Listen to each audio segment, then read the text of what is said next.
No, I know, Dick, you're not supposed to advertise on public TV, are we? But what the heck? Stephanie, one thing, that's catch and release, so keep that in mind. Speaking of catch and release, speaking of fishing and trophies, Dick Swan, you have here essentially 3 world record fish, right? Correct. Mm-hmm. What do we have? This is a steelhead? Steelhead. Pick that up there, because we have coming up here the World Light Line Steelhead Championship, right? A tournament? Tournament. Mm-hmm. That is going to take place, what, the 14th through the 18th? Of April, right, next Wednesday. Okay, now if people want information on this, they can write to us, but this is what, I guess, the epitome of what people are going after. With light lines, and light lines, we're talking about 2 and 4 pound test. Mm-hmm. Oh, look, you can see it right there in the monitor. This is 2 pound test line, and watch what happens to it when I just put the slightest pressure on it. I mean, it breaks like thread, which really it is. Dick, how in the world do you catch world record size fish like that with 2 pound test line? With a lot of luck. A lot of luck, well, I guess so. And yeah. Also, you have special rods which you built. Let's give a little demonstration here. I always enjoy doing this. Mm-hmm. To show how, if I was a fish on the end of the line with 2 pound test, and, you know, we're talking about a fish that might weigh 10, 15 pounds, why is it that I'm not going to break this line when I take a run? The rods are designed to absorb the shock that the fish or whatever will put on it. You can just see right here we have about a 12-foot shock absorber. That's about all it amounts to. So if a fish runs and just scoots right on it like a Chinook will, it just can't break the line. Right. You set the drag properly so he can go downriver. You don't stop him. You don't stop him with anything. But just so the rod is doubled over and it'll absorb it all the way. And this will tire a fish out?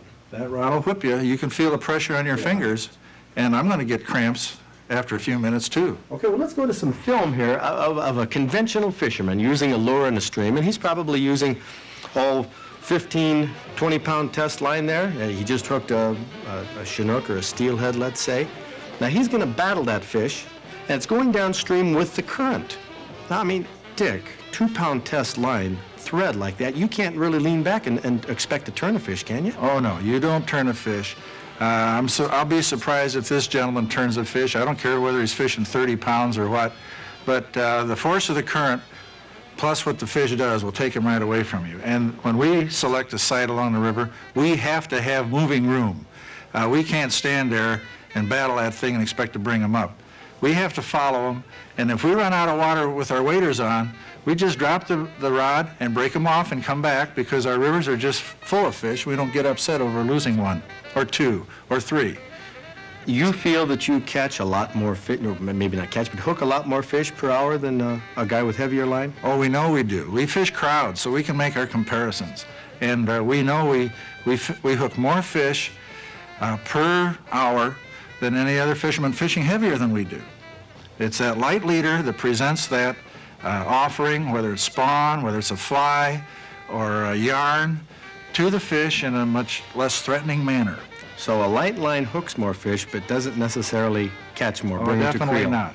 We figure we lose 75% of our fish in the spring and in the fall when the waters are fairly warm. Okay, now watch this fella. He's horsing that salmon up there, and I think that lure is going to pop right out of his mouth. This oftentimes happens with a fish like this. You generally are going to break the line, though, before pulling out. Well, we wouldn't try to hold a fish up on a surface like this gentleman is. This is an excellent way to lose the fish. You just don't keep that fish on the surface. He doesn't belong up there. How long of a battle do you normally have with a fish using light line like this? We lose or land them in 10 minutes. But we lose a lot of fish. One or the other. Yes. Okay, and you have these world records. I want to find out what kind of knot you tie.